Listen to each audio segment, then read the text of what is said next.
बहुत पहले सीतापुर नाम का एक गांव हुआ करता था। उस गांव में कई वर्षों पुराना एक बरगद का पेड़ था, जिसकी डालियां आसपास के गांवों तक फैली हुई थी। वो बरगद का पेड़ गांव की जनता के लिए बहुत उपयोगी था। लोग उन शाखाओं पर चलते हुए पड़ोसी गांवों तक पहुंच जाते थे। गर्मियों में सभी परिवार उस पेड़ के नीचे बैठते और आराम करते थे।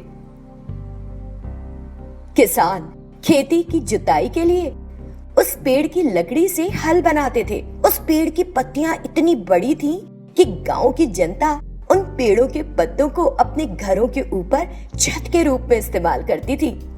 माएं उस पेड़ की शाखाओं से पालने लटकाती थी और बच्चों को झुलाती थी। लोग उसके नीचे खाना बनाते थे और भोजन करते थे, और डॉक्टर लोग उस पेड़ के तने से कुछ बड़ी उपयोगी दवाइयां भी बनाते थे। इस तरह वो पेड़ कई मायनों में उपयोगी था। गांव की जनता रोज उस पेड़ की पूजा करती और उसे अपना भगवान मानती थी। ऐसा कई सालों से हो रहा था।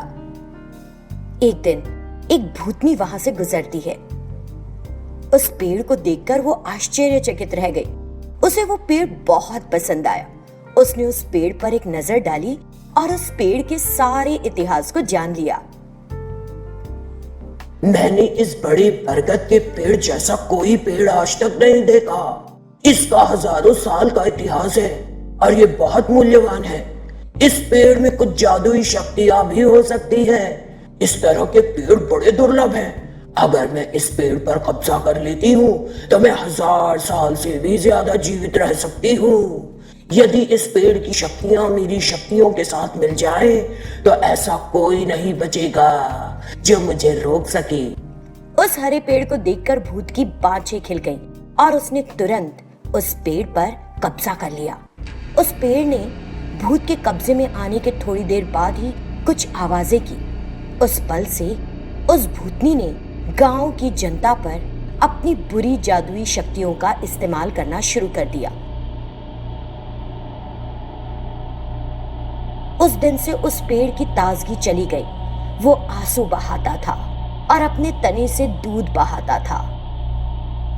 लोग इस विशाल पेड़ में इस बदलाव को देखकर दुविधा में थे। कुछ दिनों के बाद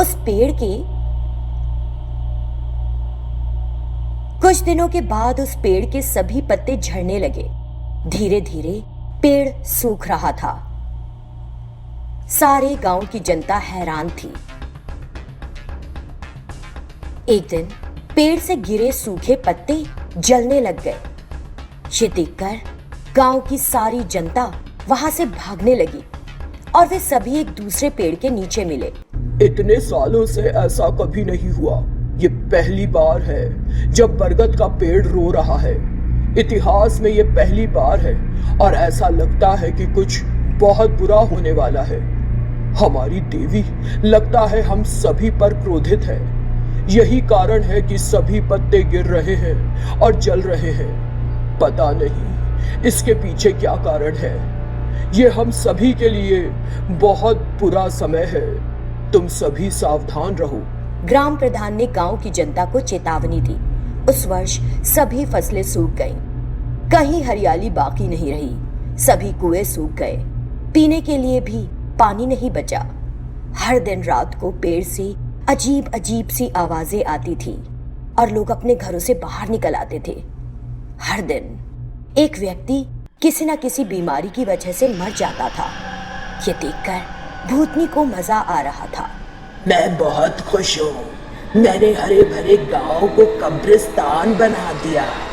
ये तो कुछ भी नहीं, अभी तो और भी बहुत कुछ बिगड़ना बाकी है। वो अट्टहास लगाती है। सभी लोग बेहद चिंतित रहते हैं और गांव के उस पेड़ को फिर से हरा भरा देखने की चाहत रखते हुए पूजा करना शुरू करते हैं, लेकिन फिर भी कोई नतीजा नहीं निकलता।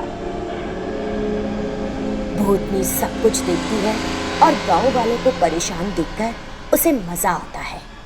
तब गांव का प्रधान मदद के लिए एक साधु के पास जाता है।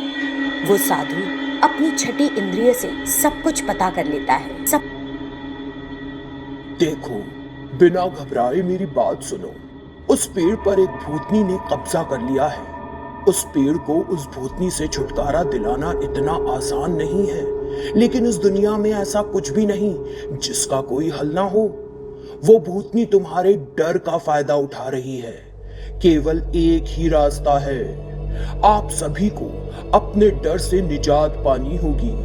अगर तुम डरोगे तो उसकी हिम्मत और बढ़ेगी और वो और ज्यादा खतरनाक चीजें करेगी और तुम सभी को और आतंकित करेगी। लेकिन जब उसे ऐसा लगेगा कि तुम सबको इस सब से कोई फर्क नहीं पड़ रहा, तो तुम उस भूतनी से छुटकारा पालोगे। वो कुछ समय में खुद को नीचा समझकर यहां से चली जाएगी। मेरी इस सलाह को मानो और ऐसा ही करो जैसा मैंने बताया। ग्राम प्रधान तुरंत सभी को बुलाता है और उन्हें वो सब कुछ बताता है जो साधु ने उसे बताया। तुरंत हर कोई वैसा ही व्यवहार करने लगता है जिसकी साधु ने सलाह दी होती है। जब सब निश्चिंत दिखने लगते हैं तो भूतनी आश्चर्य में पड़ जाती है। ये क्या हुआ? अब तक की गांव की सारी जनता मुझसे घबराती थी, लेकिन अब वे सब कुछ भूल गए। लगता है खुश हैं। हालांकि मैं उन्हें नुकसान पहुंचा रही हूं, लेकिन अब उन्हें कोई फर्क ही नहीं पड़ रहा। नहीं नहीं, ऐसा नहीं होना चाहिए। मेरा दिल कस रहा है। वो इसके बारे में सोचने लगती है। गांव की जनता मजे में रहने लगती है, जैसे उन्हें उस पेड़ से कोई मतलब ही ना हो। भूतनी अपनी समझ को खो देती है। उसे लगता है कि उसकी सारी इज्जत चली गई है। उसने अपनी गरिमा खोती है और वो उस पेड़ को छोड़कर वहां से चली जाती है। जैसा कि वे सभी भूत से छुटकारा पा गए और पेड़ फिर से हरा भरा हो गया, गांव की जनता ने राहत महसूस की। पेड़ हमेशा की तरह हरा भरा हो गया और वे सभी फिर से खुशी से रहने लगे।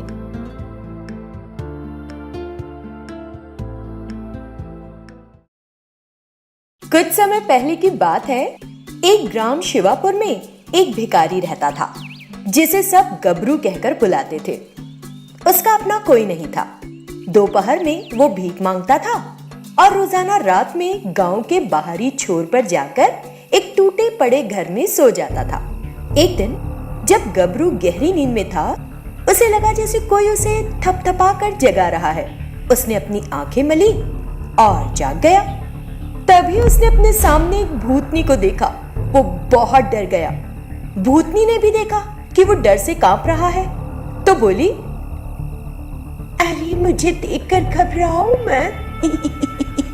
मैं तुम्हें कुछ नहीं करूंगी, बल्कि हो सका तो मदद करूंगी तुम्हारी। सभी भूत जो अब तक मेरे साथ रहते थे पड़ोसी राज्य चले गए। मैं रातों में अकेली रहती हूँ। यही कारण है कि तुम रात में मेरे साथ चैट करो और मेरा टाइम पास करो। तुम्हें रोज 10 चांदी के सिक्के दूंगी। गबरू की तो उसकी बातें सुनकर बाछे खिल गई। उस दिन से गबरू उस भूतनी के साथ बैठकर रात में मजे मजे की बातें करता और रोज वो उसे 10 चांदी के सिक्के देती। तब से उसने भीख मांगना भी बंद कर दिया। उसने नए कपड़े खरीदे और भूतनी के दिए हुए चांदी के सिक्कों से किराए पर एक घर भी ले लिया। क्योंकि उसे बिना किसी मेहनत के रोजाना पैसे मिल रहे थे, गबरू के दिमाग में लालच आ गया और उसे वो 10 चांदी के सिक्के कम लगने लगे और उसने भूतनी से और अधिक सिक्के लेने की सोची। उस रात जब भूतनी आई तो वो बिना कहानी सुनाए एकदम चुपचाप बैठा रहा। भूतनी ने उससे पूछा, ए गबरू, क्या हुआ? तुम बात क्यों नहीं कर रहे हो? सांप ने काट लिया क्या? जो 10 चांदी के सिक्के तुम मुझे रोज दे रही हो, वो सारी रात बात करने के लिए काफी नहीं। बस इतनी सी बात। तो आज से मैं तुम्हें 20 चांदी के सिक्के दे दूंगी। जब भूतनी ने सिक्के बढ़ा दिए तो गबरू और लालची हो गया। मुझे रोजाना 100 सोने के सिक्के चाहिए, वरना मैं तुम्हें कहानियां चुटकुले कुछ नहीं सुनाऊंगा। भूतनी समझ गई कि गबरू के मन में लालच है और उसने उसे सबक सिखाने का फैसला किया। ठीक है, रोज 100 सोने के सिक्के सही, मुझे रोज की तरह कहानियां सुनाओ, मेरा टाइम पास करो। उस दिन से वो हर रात गबरू को 100 सोने की मुद्राएं देने लगी। भूतनी उन सोने के सिक्कों को दरअसल राजा के खजाने से चुरा कर लाती थी और गबरू को देती थी, लेकिन गबरू को ये बात पता नहीं थी। थोड़े समय में ही गबरू भिखारी से उस गांव का सबसे अमीर आदमी बन गया था। दूसरी तरफ राजा के महल के खजाने से रोजाना 100 सिक्के गायब हो रहे थे। इसीलिए खजांची को संदेह हुआ। उसने इसकी इत्तला महाराज को दी। जबकि हम सारी रात रखवाली कर रहे हैं, फिर भी सुबह 100 सिक्के गायब हो जाते हैं। तब महाराज ने एक गुप्तचर को बुलाया और पूछा कि क्या गांव में बहुत कम समय में कोई बहुत धनवान हो गया है।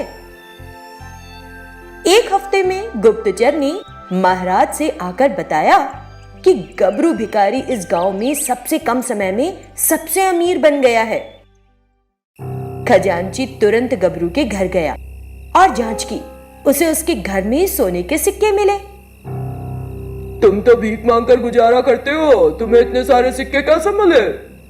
गबरू बेहद घबरा गया और उसने खजांची को सब कुछ सच सच बता दिया। उसने उसकी बातों पर विश्वास नहीं किया। क्या एक भूतनी सिक्के दे रही है? नाटक कर रहे हो, झूठ बोल रहे हो हमसे। आप चाहे तो इसे आज अपनी आंखों से देख सकते हैं। आज की रात वो भूतनी मेरे पास आएगी, मैं उसे कहानियां सुनाता हूं और वो मुझे सोने के सिक्के देती है। जब गबरू बहुत गिड़गिड़ाया तो खजांची ने उस रात उस भूतनी के आने का इंतजार किया, लेकिन वो भूतनी जानकर उस दिन नहीं आई।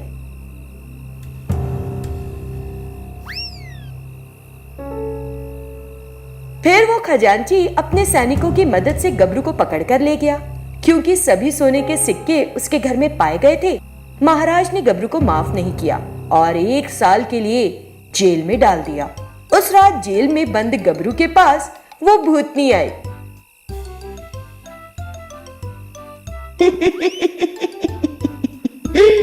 तुम्हारा लालच बढ़ गया था, यही कारण है कि तुम आज सजा भुगत रहे हो। ये सब मैंने तुमको सबक सिखाने के लिए किया है। मैं राज्य के खजाने से चुरा कर सिक्के तुमको दे रही थी, तुमने इस बात पर ध्यान ही नहीं दिया। लालच इंसान को अंधा जो कर देता है ना? अब सड़ो। उसने कहा और वहां से चली गई। जेल से रिहा होने के बाद फिर गबरू ने मेहनत करके जिंदगी बिताने का निर्णय लिया और तो और उसने भीख मांगना भी बंद कर दिया।